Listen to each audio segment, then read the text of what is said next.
अस्सलाम वालेकुम दोस्तों, सऊदी अरब की फटाफट ताज़ा और बड़ी खबरों में आपका स्वागत है। मैं हूं साकिब मिर्ज़ा और आप देख रहे हैं गल्फ लाइफ हिंदी।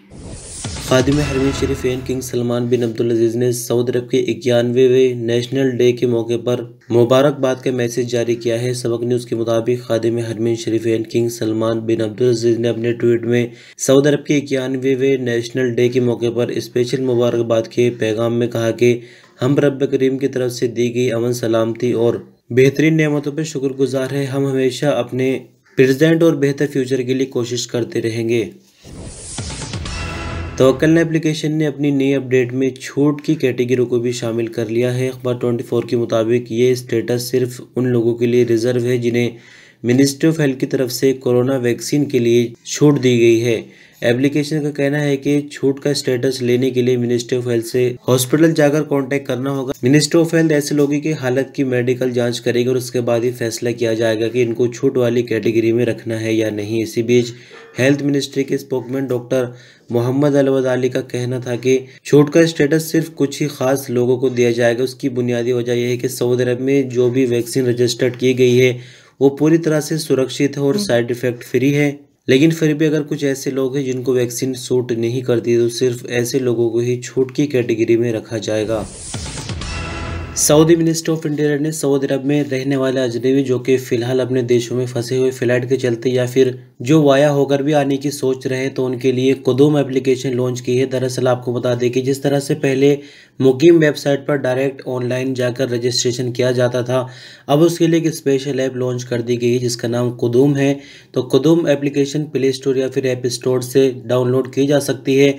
और आपको बता दें कि अगर आपने कुदूम एप्लीकेशन इंस्टॉल करके उसमें अपनी इन्फॉर्मेशन अपडेट नहीं की है तो जो इमिग्रेशन की कार्रवाई होती है काउंटर पर, यानी जब सऊदी अरब बंदा पहुंचता है तो जवाज़ात की जो इमिग्रेशन कार्रवाई होती है वो नहीं हो सकेगी। कदूम एप्लीकेशन में रजिस्ट्रेशन के लिए सबसे पहले तो शर्त ये है कि बंदा सऊदी अरब के बाहर होना चाहिए और इसके लिए ज़रूरी नहीं कि आपने वैक्सीन सऊदी अरब के अंदर ही ली हो। चाहे वैक्सीन सऊदी अरब के अंदर ली हो, चाहे वो फर्स्ट डोज या फिर सेकंड डोज हो, यानी दोनों डोज सऊदी अरब के अंदर ले ली हो, या फिर इंडिया के अंदर ही दोनों डोज ले ली हो, या फिर इंडिया के अंदर एक डोज ली हो, यानी जो भी आपकी स्थिति है कोरोना की वैक्सीन को लेकर वो आपको कुदूम एप्लीकेशन के अंदर दिखानी होगी। यानी अगर कोई इकामा होल्डर ऐसा है जो कि सऊदी अरब के अंदर रहता है और उसने कोई भी किसी भी तरह की वैक्सीन नहीं ली है तो भी उनको कुदूम एप्लीकेशन के अंदर रजिस्टर करना होगा। और ये रजिस्ट्रेशन की कार्रवाई सफ़र से 72 घंटे के अंदर ही होनी चाहिए। यानी सिर्फ और सिर्फ आपको इस पोर्टल का यूज़ जो सफ़र करने वाले हैं उनको सफ़र करने के 72 घंटों के पहले करना होगा, इससे पहले इसकी कोई ज़रूरत नहीं होगी। सऊदी मिनिस्टर ऑफ हेल्थ की तरफ से कहा गया है कि कोरोना वायरस के नए बदलते हुए वेरिएंट से सुरक्षित रहने के लिए वैक्सीन की दूसरी डोज लेना ज़रूरी हो गया है। सबक न्यूज़ के मुताबिक हेल्थ मिनिस्टर ने वैक्सीन की दूसरी डोज लेने के हवाले से कहा कि कोरोना के नए बदलते हुए वेरिएंट को देखते हुए अगर खुद को कोरोना से बचा कर रखना है तो दूसरी डोज हर हाल में लेनी होगी। वैक्सीन की दूसरी डोज लेने के बाद इंसान के जिस्म के अंदर इस तरह की एंटीबॉडीज पैदा हो जाती हैं जो कि वायरस से लड़ने में सक्षम होती है। हेल्थ मिनिस्ट्री का आगे कहना था कि सऊदी भर में कोरोना वैक्सीन की सुविधा सभी रीजन्स में उपलब्ध है। इसमें छोटे बड़े शहरों और कस्बों में भी वैक्सीन सेंटर काम कर रहे हैं जहां सऊदी शहरी और अजनबी फ्री में जाकर वैक्सीन लगवा सकते हैं। वैक्सीन लगवाने के लिए बुकिंग का जो टाइम और डेट दी गई है उसके मुताबिक आप नज़दीकी सेंटर में जाकर वैक्सीन लगवा सकते हैं। सऊदी मिनिस्टर ऑफ हेल्थ की तरफ से बीती रात आई कोविड-19 की नई रिपोर्ट के मुताबिक नए मामले 57 रिकॉर्ड पर आए जबकि नई रिकवरी 72 और मरने वालों की नई तादाद 5 रही।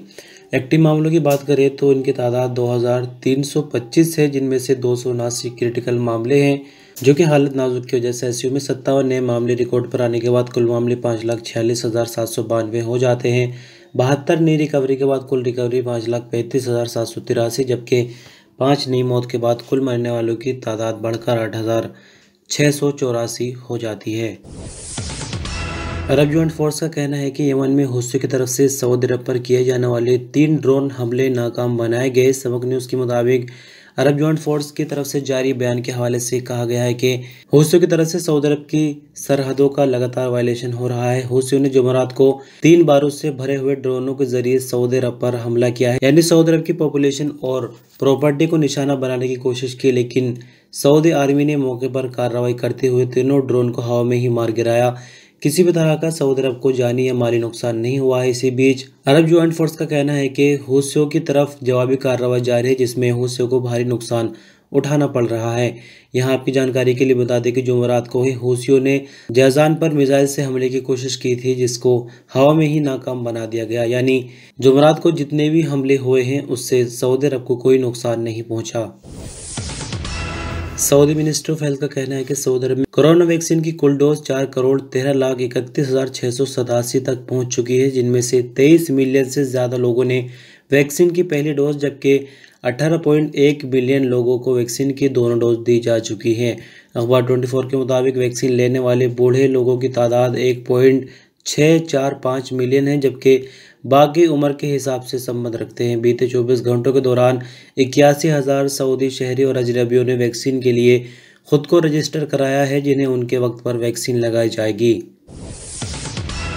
सऊदी मिनिस्ट्री ऑफ कॉमर्स की तरफ से यौमुल वतनी यानी नेशनल डे के मौके पर लगाई जाने वाली डिस्काउंटेड स्कीमों के हवाले से मार्केटों और शॉपिंग मॉल के अचानक चेकिंग के दौरे किए गए और 2 दिनों के अंदर चेकिंग के दौरों के दौरान 364 वायलेशन रिकॉर्ड पर आए हैं। यानी आपको थोड़ा सा फिर से बता दें, 2 दिन पहले भी हमने इस बारे में खबर की थी कि जिस तरह से कोई फेस्टिव सीजन आता है और किसी शॉपिंग मॉल वगैरह या फिर कंपनी को अपना कोई प्रोडक्ट मार्केट में सस्ते दामों में बेचना है तो उसके लिए बाकायदा मिनिस्ट्री ऑफ कॉमर्स से उसका लाइसेंस लेना होता है। लेकिन यहाँ आपको बता दें कि 364 जगहों पर वायलेशन जो पकड़ा गया है, वहाँ पर बिना लाइसेंस लिए डिस्काउंटेड रेटों पर सामान बेचा जा रहा था।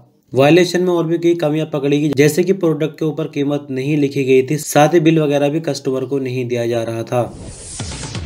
तो इस न्यूज़ में बात करेंगे मौसम की। हालांकि ये आज की आखिरी खबर नहीं है, इसके बाद कुछ और इंटरेस्टिंग जानकारी आपसे शेयर करेंगे। तो फिलहाल बात करेंगे मौसम की। जैसे कि आज जुमा है तो सऊदी अरब के ज़्यादातर शहरों में मौसम में धुंध रहेगी, जबकि कहीं कहीं बारिश की भी उम्मीद है।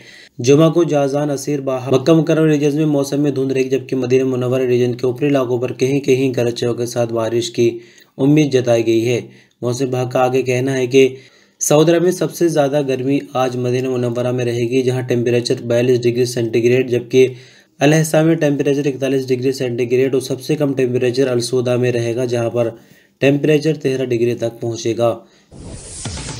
तो दोस्तों, ये आज की इस न्यूज़ बुलेटिन की आखिरी खबर है और यहाँ हम आपको कुछ तस्वीरें दिखाएंगे, यानी साल 2021 जैसे कि चल रहा है और सऊदी अरब का पास्ट कैसा था, यानी कंपेयर करके सऊदी प्रेजेंसी के मुताबिक कुछ तस्वीरें नेशनल डे के मौके पर जारी की गई है, जो कि आपको एक एक करके दिखाएंगे और आप अंदाज़ा लगा पाएंगे कि साल 2021 तक सऊदी अरब कितना ज़्यादा बदल चुका है। बहुत शुक्रिया वीडियो पर अंत तक बने रहने के लिए और आप सभी को बहुत बहुत जुमे की मुबारकबाद। तो तस्वीरों का सिलसिला शुरू होता है, बहुत सारी तस्वीरें हैं, एक एक करके आप आसानी से कंपेयर करके देख सकते हैं। अपना ख्याल रखिएगा। अल्लाह हाफिज़।